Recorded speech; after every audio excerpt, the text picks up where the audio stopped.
In this video, we will learn how to install graphics mods in GTA 5. In Grand Theft Auto, in order to install a graphics mod, firstly we'll need to download the graphics mod onto our PC.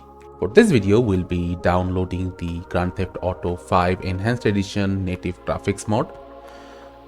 We would also need to download the Script Hook V mod, that is the scripting mod.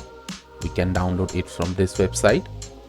After downloading both mods, we just simply need to extract it onto our PC.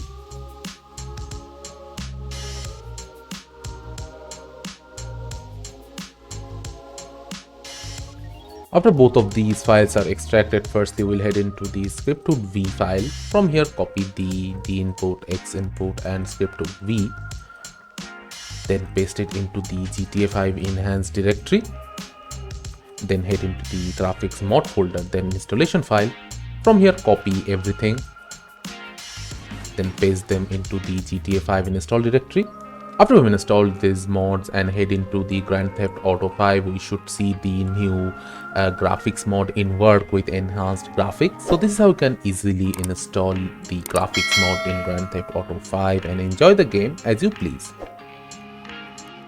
Thank you for watching. Subscribe to our Topical Talks channel for more videos.